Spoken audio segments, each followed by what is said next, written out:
बहुत पुराने समय की बात है। एक ज्ञानी ऋषि हुआ करते थे। उनका एक गुरुकुल भी था जहाँ बहुत सारे बालक शिक्षा प्राप्त करते। गुरुकुल में पानी का बहुत सुंदर मटका रखा हुआ था। जब खेल कूद का वक्त हुआ तो वहाँ कोई गुरु मौजूद नहीं था। जब दो बालक आपस में लड़ने के लगे, जिस वजह से मटका टूट गया। मटका के टूटने की आवाज़ सुन गुरुजी वहाँ पहुँच गए। दोनों पहुँचे, डरे और खड़े हुए थे। तब गुरुजी ने सोचा कि क्यों ना इनके ज्ञान की परीक्षा ली जाए। गुरुजी बोले कि दंड के अधिकारी तो आप दोनों ही हो, दोनों को इसकी सज़ा मिलेगी, लेकिन मैं तुम दोनों को एक मौका देता हूँ दंड से बचने का।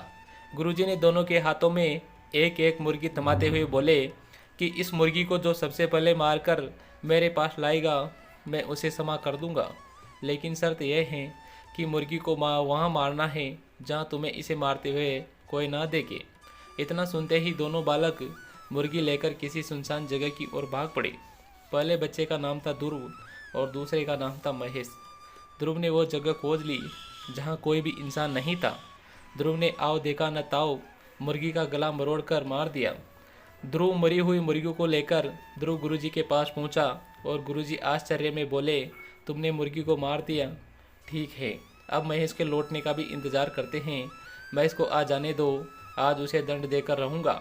आखिरकार बहुत देर बाद जब महेश गुरुजी के पास वापस लौटा तो गुरुजी और ध्रुव महेश के हाथों में मुर्गी को जिंदा और सही सलामत देखकर बहुत हैरान थे।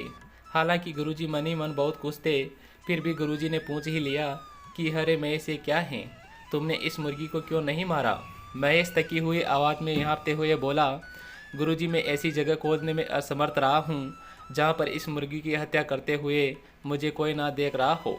सबसे पहले मैं एक ऐसी जगह पर पहुँचा जहाँ कोई इंसान नहीं दिखाई दे रहा था। तब मैं जैसे ही मुर्गी को मारने लगा तभी मेरे कानों में पक्षियों की अलग अलग आवाज़ें सुनाई दी। जब मैंने ध्यान से देखा तो मेरी नज़र छोटे जीव जंतु और वृक्ष पर बैठे पशु पक्षियों पर पड़ी। तभी मुझे आपकी बात याद आई कि मुर्गी को मारते हुए कोई ना देखे, इसलिए वह स्थान छोड़कर मैं आगे बढ़ा और एक बहुत ऊंची पहाड़ी पर जा पहुंचा। वहां मुझे आसपास कोई पशु पक्षी और जीव जंतु नहीं दिखाई दे रहा था। इस मौके का फ़ायदा उठाकर मैंने जैसे ही मुर्गी का गला दबाना चाहा, तभी मेरी नज़र मुर्गी की आंखों पर गई। वो घूर घूर कर दर्द भरी आंखों से मेरी आंखों में देख रही थी। फिर वहाँ से मैं नीचे उतरा और वह स्थान छोड़कर आगे बढ़ा। तब कुछ ही दूर मुझे एक टूटी हुई गुफा दिखाई दी। मैं इस गुफा में चला गया। अब यहाँ पर कोई भी नहीं था, चारों तरफ सन्नाटा और अंधेरा था। यहाँ भी मैं मुर्गी को नहीं मार पाया गुरुजी, क्योंकि यहाँ चारों तरफ से अंधकार मुझे देख रहा था और सबसे बड़ी बात ईश्वर भी देख रहे थे। और आप ही बोले थे कि ईश्वर तो हर स्थान पर हैं, भला उनसे छुपकर कोई दुष्कर्म कैसे किया जा सकता है? और मैं अपनी सज़ा के लिए भला एक निर्दोष जीव की हत्या कैसे कर सकता हूँ? धरती पर जीने का हक जितना हमें है उतना ही इन सभी जीव जंतुओं को भी है। सब आपने ही तो हमें गुरुकुल में सिखाया है। महेश की बातें सुन गुरुजी बहुत खुश हुए और बोले कि मैं तुम दोनों की बस परीक्षा ले रहा था, यह देखने के लिए कि तुम दोनों ने अब तक गुरुकुल में क्या सीखा। ध्रुव को अपनी इस गलती का एहसास हुआ।